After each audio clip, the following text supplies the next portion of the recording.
Assalamualaikum warahmatullahi wabarakatuh. Halo teman-teman semuanya. Sebelumnya, izinkan saya memperkenalkan diri terlebih dahulu. Nama saya Muhammad Farhan Ramadan, seorang mahasiswa S1 Farmasi, Fakultas Farmasi, Universitas Jenderal Ahmad Yani. Salam kenal semuanya, terima kasih telah mengklik video ini dan menonton hingga akhir gitu ya.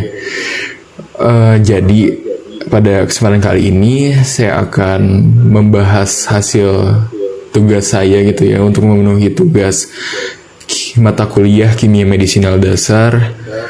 Pertama-tama saya mengucapkan terima kasih banyak kepada dosen pengampus saya, yaitu Ibu Apoteker Rina Anugrah S.Pharm MSI, yang telah memberikan arahan saya dan juga memberikan materi terkait Kimia Medisinal Dasar sehingga saya membuat video kali ini gitu ya.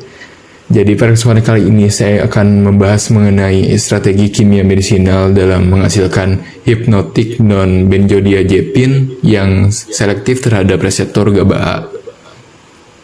Mungkin tanpa bertele-tele gitu ya, kita langsung saja ke topik pembahasan ataupun main topik yang akan saya bahas pada video kali ini, yaitu latar belakang dinamika terapi insomnia, keterbatasan benzodiazepin klasik, kemudian target molekuler, heterogenitas reseptor GABA A, selanjutnya mekanisme kerja modulator allosterik positif ataupun PAM, selanjutnya profil kimia medisinal jet drugs, hubungan struktur aktivitas ataupun SAR dan optimasinya, yang terakhir profil keamanan dan keunggulan klinis.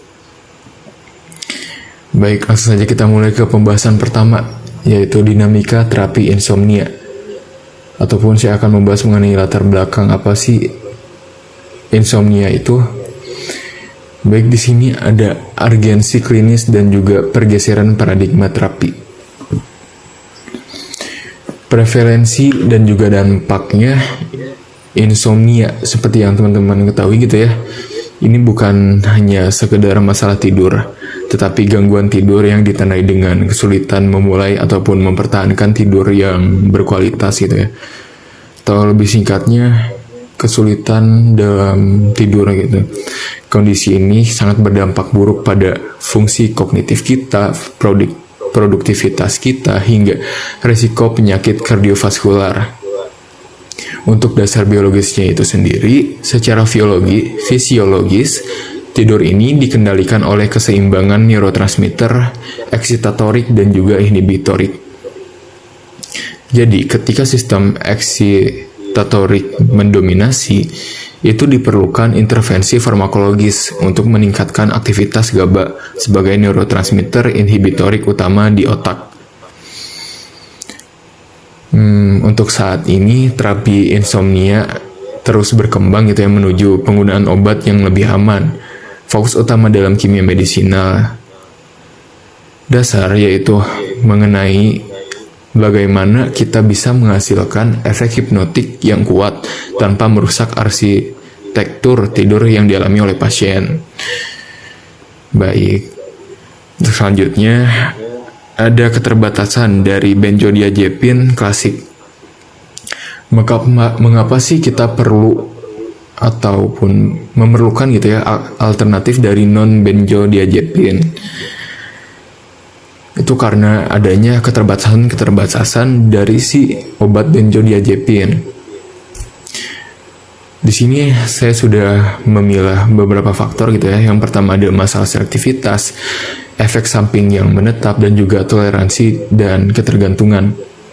Untuk masalah selektivitas sendiri, benzodiazepin ataupun biasa disingkat dengan BZD itu bekerja secara non-selektif pada berbagai subunit reseptor GABA A, yaitu alpha 1, alpha 2, alpha 3, alpha 4, dan juga alpha 5. Nah, hal ini menyebabkan munculnya efek samping yang tidak selalu dibutuhkan oleh penderita insomnia.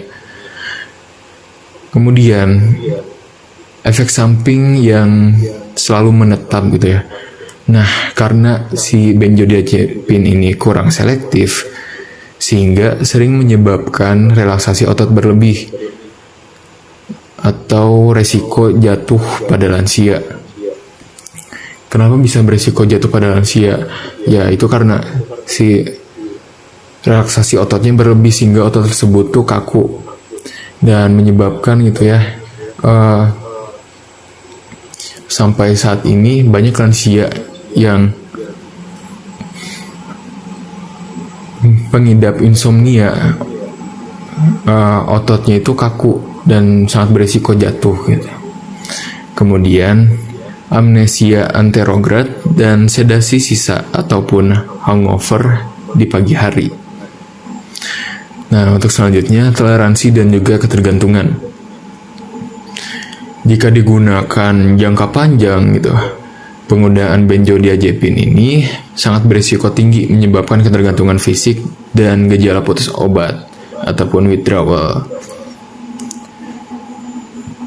Oke.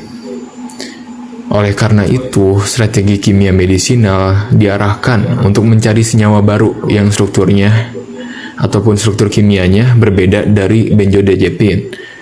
Namun, masih mampu berikatan secara spesifik hanya pada subunit yang mengatur tidur, yaitu subunit alpha 1. Baik, kita lanjut. Kemudian ada pembahasan mengenai target molekuler ataupun heterogenitas reseptor GABA A. Oke. Di sini untuk kita memahami target molekulnya, kita harus perlu memahami arsitektur target obat tersebut untuk membuat desain obat yang rasional gitu. Oke. Di sini kita harus memahami terlebih dahulu struktur dari reseptor GABA A yang merupakan reseptor ionotropik pentamerik yang membentuk kanal ion klorida. Nah, aktivitas reseptor ini menyebabkan masuknya ion klorida ke dalam neuron sehingga memicu hiperpolarisasi dan menekan aktivitas saraf. Nah, kita harus tahu juga apa yang menjadi pembeda dari fungsi tiap subunitnya. Oke.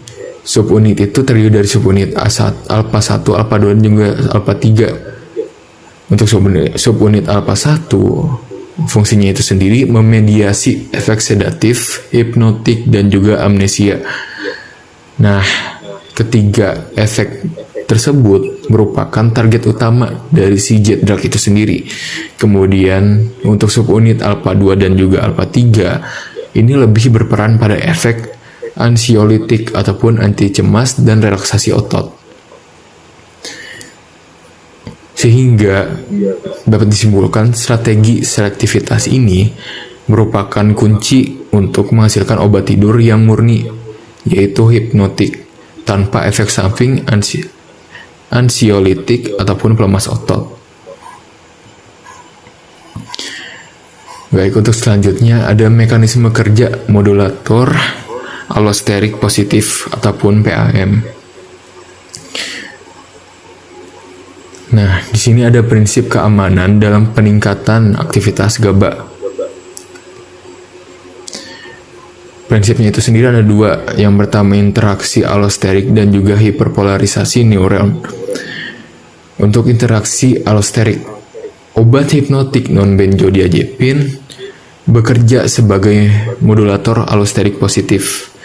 Artinya apa? Artinya obat ini tidak menggantikan posisi GABA, melainkan berikatan pada situs yang berbeda, yaitu situs BCD ataupun situs benzodiazepin untuk meningkatkan afinitas GABA endogen. Kemudian untuk hiperpolarisasi neuron itu sendiri, kehadiran obat ini meningkatkan frekuensi pembukaan kanal klorida. Hal ini membuat sel saraf menjadi lebih sulit untuk teraktivasi, sehingga meningkatkan ambang eksitasi dan menghasilkan efek ketenangan dan memicu proses tidur. Nah, mekanisme ini dianggap lebih aman karena efektivitas obat masih bergantung pada keberadaan GABA yang dialami tubuh. Hal ini berbeda dengan barbiturat ataupun obat lain yang dapat membuka kanal secara langsung, sehingga jet drugs memiliki indeks terapi yang lebih luas dan resiko overdosis fatal yang jauh lebih rendah. Untuk selanjutnya, profil kimia medisinal jet drugs. Jet drugs itu sendiri ataupun zolpidem itu sebagai lead compound revolusioner. Nah, di sini ada struktur imidazolpiridin. Zolpidem itu berbeda secara struktur dari kerangka 1,4 benzodiazepin, namun memiliki farmakofor yang mampu mengenali situs ikatan yang sama pada subunit alpha 1. Kemudian memiliki keunggulan farmakokinetik. Zolpidem ini memiliki waktu paruh singkat, sekitar 2 jam, dan onset kerja yang sangat cepat. Hal ini sangat menguntungkan bagi pasien yang mengalami kesulitan memulai tidur ataupun sleep onset insomnia. Efek klinisnya itu sendiri, penggunaan zolpidem terbukti efektif memperpendek latensi tidur tanpa mengubah proporsi fase tidur REM secara signifikan. Untuk selanjutnya ada hubungan struktur aktivitas SAR dan juga optimasinya. Analisis hubungan struktur kimia dan aktivitas biologis,